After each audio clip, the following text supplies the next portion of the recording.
कोशिकाओं की रोचक दुनिया में आपका स्वागत है।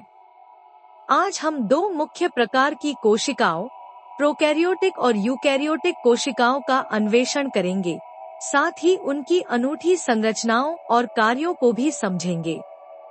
तो चलिए शुरू करते हैं। प्रोकैरियोटिक कोशिका। सबसे पहले हमारे पास है प्रोकैरियोटिक कोशिका, जो पृथ्वी पर जीवन का सबसे प्रारंभिक रूप है।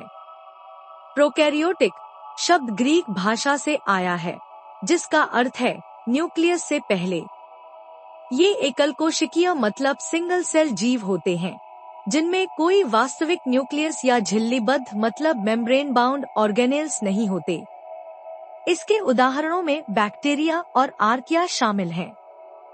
प्रोकैरियोटिक कोशिकाओं में आनुवंशिक पदार्थ न्यूक्लियोइड नामक क्षेत्र में स्वतंत्र रूप से स्थित होता है। इन कोशिकाओं का आकार आमतौर पर 0.1 से 0.5 माइक्रोमीटर तक होता है। इसके प्रमुख घटकों में कोशिका झिल्ली मतलब सेल मेम्ब्रेन, साइटोप्लाज्म, राइबोसोम और डीएनए शामिल हैं। यूकैरियोटिक कोशिका। अब हम यूकैरियोटिक कोशिकाओं की ओर बढ़ते हैं। यूकैरियोटिक शब्द भी ग्रीक भाषा से आया है, जिसका अर्थ है सत्य न्यूक्लियस मतलब ट्रू न्यूक्लियस। इन कोशिकाओं में एक सुव्यवस्थित न्यूक्लियस होता है, जो एक न्यूक्लियर मेम्ब्रेन से घिरा होता है, और इनमें विभिन्न ऑर्गेनेल्स मौजूद होते हैं। इसके उदाहरणों में पौधे, कवक मतलब फंजाई, प्रोटोजोआ और जानवर शामिल हैं। मानव कोशिका भी यूकैरियोटिक होती है।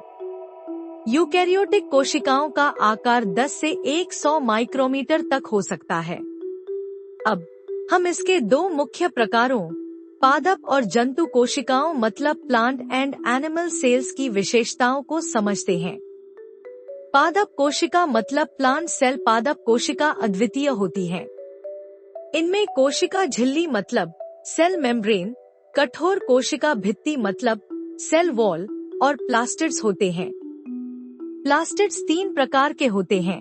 पहला क्लोरोप्लास्ट। इनमें क्लोरोफिल पाया जाता है और यह प्रकाश संश्लेषण मतलब फोटोसिंथेसिस में मदद करता है, जिससे पौधों के लिए भोजन तैयार होता है।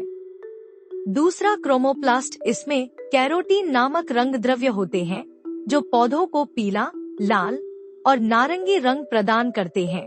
तीसरा ल्यूकोप्लास्ट। ये रंगहीन होते हैं और तेल, वसा, कार्बोहाइड्रेट और प्रोटीन जैसे पोषक तत्वों का भंडारण करते हैं। पादप कोशिका भित्ति मुख्य रूप से सेल्यूलोज से बनी होती है, जो कोशिका को कठोरता और सुरक्षा प्रदान करती है। अब बात करते हैं एनिमल सेल की मतलब जंतु कोशिका की। पादप कोशिकाओं की तुलना में इनमें कोशिका भित्ति और प्लास्टिड्स नहीं होते, लेकिन इसमें लाइसोसोम और सेंट्रोसोम जैसे विशेष ऑर्गेनेल्स होते हैं। सबसे पहले बात करते हैं कोशिका झिल्ली मतलब सेल मेम्ब्रेन की। जंतु कोशिका की झिल्ली मतलब सेल मेम्ब्रेन को प्लाज्मा मेम्ब्रेन भी कहा जाता है। यह एक लिपिड द्विस्तर मतलब लिपिड बाइलेयर से बनी होती है, जो मुख्य रूप से फॉस्फोलिपिड्स, कोलेस्ट्रॉल और प्रोटीन से मिलकर बनी होती है, जिसमें प्रोटीन लगभग 50%, वसा 40% तथा कार्बोहाइड्रेट 10% पाया जाता है। सबसे पहले बात करते हैं वसा मतलब लिपिड्स की। इसमें पहले आता है फॉस्फोलिपिड। यह कोशिका झिल्ली की मुख्य संरचना बनाते हैं और अर्धपरगम्य मतलब सेमी परमिएबल होते हैं, यानी केवल कुछ विशेष मोलिक्यूल्स को अंदर और बाहर जाने की अनुमति देते हैं। दूसरा है कोलेस्ट्रॉल। यह कोशिका झिल्ली को बहुत कठोर या बहुत नरम होने से रोकता है, जिससे इसका लचीलापन बना रहता है। वसा के बाद आता है प्रोटीन। प्रोटीन में पहला है इंटीग्रल प्रोटीन। ये झिल्ली में स्थायी रूप से जुड़े होते हैं और कोशिका के अंदरूनी और बाहरी परिवेश से जुड़े कार्य करते हैं। अगला है पेरिफेरल प्रोटीन। ये झिल्ली से अस्थायी रूप से जुड़े होते हैं और कोशिका संकेत मतलब सेल सिग्नलिंग में मदद करते हैं। प्रोटीन के बाद आता है कार्बोहाइड्रेट्स। कार्बोहाइड्रेट्स में पहला है ग्लाइकोप्रोटीन। ये प्रोटीन होते हैं जिनसे कार्बोहाइड्रेट श्रृंखलाएं जुड़ी होती हैं और ये कोशिका से कोशिका संचार मतलब सेल टू सेल कम्युनिकेशन में मदद करते हैं। ग्लाइकोलिपिड ये कोशिका झिल्ली की सतह पर पाए जाते हैं और कोशिका की पहचान मतलब सेल रिकॉग्निशन में मदद करते हैं।